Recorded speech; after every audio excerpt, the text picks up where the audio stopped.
Hello again, everybody. I'm Chris Berman. We, of course, are at halftime of our USFL game between Los Angeles and Orlando. And as is our custom on Friday nights, we take a look at the weekly stat leaders. In other words, going back to week 17 of the USFL, and take a guess who is the weekly rushing leader. You're right. The guy's name is Herschel Walker for New Jersey. Now, the great rushers can turn losses like this one into gains. Even though it'll only show a 4-yard gain in the stat sheet, the Generals know how important that run was as the Generals tried to beat Oakland, however, unsuccessfully. This is Walker running up the middle, and then Herschel gets the pitch. He'll run for about 15 yards. Another day at the office for Herschel Walker. In other words, another day of over 200 yards, 209 to be exact, averaging 8 yards a carry, including a TD. Lewis Jackson of the Breakers had 129 yards. Reggie Brown of Arizona had 99 to be your rushing leaders on the week. In passing, Jim Kelly may be hurt, but Todd Dillon is not. He has stepped in for the Houston Gamblers, led them to a big win over San Antonio. 36-yard touchdown strike to Ricky Sanders right here. Now, Dillon wasn't done there. No, sir. Goes back to pass, looks for Clarence Verdun. Same result, 6 points. Nice catch there in the corner of the end zone. Dillon would not be done, even though Verdun was pretty pleased with the fancy footwork there.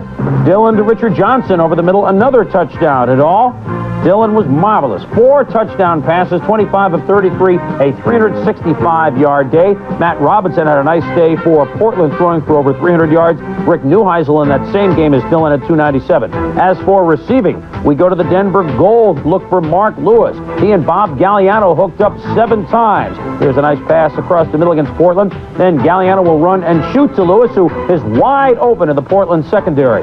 And then they hook up for their big gainer on the day. Galliano back to pass. Lewis evades the secondary once again.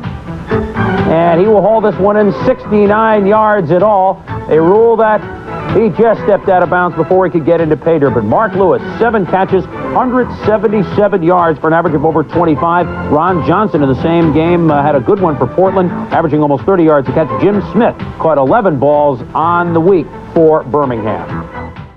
Week 18 in the USFL has only just begun. We have live games Saturday and Monday for you as well. Our Saturday game, the Arizona Outlaws at the Memphis Showboats. Now, Arizona would like to even up their mark at 9-9. This is a team that was on the brink of disaster for a while, but they won for the 3rd straight time last week against L.A. Now, in talking about the Arizona Outlaws, you have to worry about their passing combination of Doug Williams to Al Williams. And also, you have to worry about the Outlaws on the ground. Reggie Brown, the hard runner who went over 1,000 yards last Sunday against the Express, must be watched. However, the Memphis Showboats have a good ball club. Last week, Mike Kelly got things started, and as they creamed Jacksonville 31-0, Kelly going into the end zone. Of course, the Showboats already have a playoff spot locked up, but they want to have momentum going into the playoffs. Last week, Derek Crawford, a nifty punt return, netted Memphis 6 points. Now, the Memphis fans think their team can go all the way, and if the defense keeps coming up with the timely turnovers and they get plays on the special teams like this, maybe they're right. That game coming up Saturday night, Arizona against Memphis, live at 8 Eastern, 5 o'clock on the West Coast.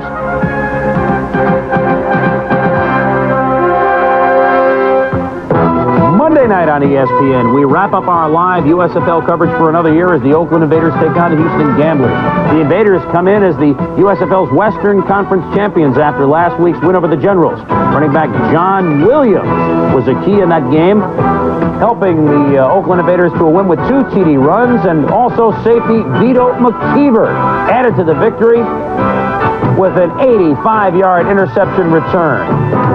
Quarterback Bobby Hebert, of course, also has plenty to do with the success of the Oakland Invaders. He's been hot and cold, but if he's hot, watching plays like this one by the defense ought to spur him on. Could be a long night for Houston. The Gamblers got back on the winning track last week, beating San Antonio to clinch a playoff spot. Quarterback Todd Dillon had a great night, running for a TD, hitting wide receiver Ricky Sanders for 2 more. It wasn't only offense for Houston. The Gamblers' defense, which leads the USFL in interceptions, will add to the total. And why not? They're spurred on by plays by the offense. Here's the interception. Luther Bradley with the bingo. He could go all the way, and he does for a score. The Gamblers want to keep that momentum going Monday against the Invaders. So 2 very good teams coming to you Monday night. Oakland against Houston, live at 8 Eastern time, 5 o'clock on the West Coast.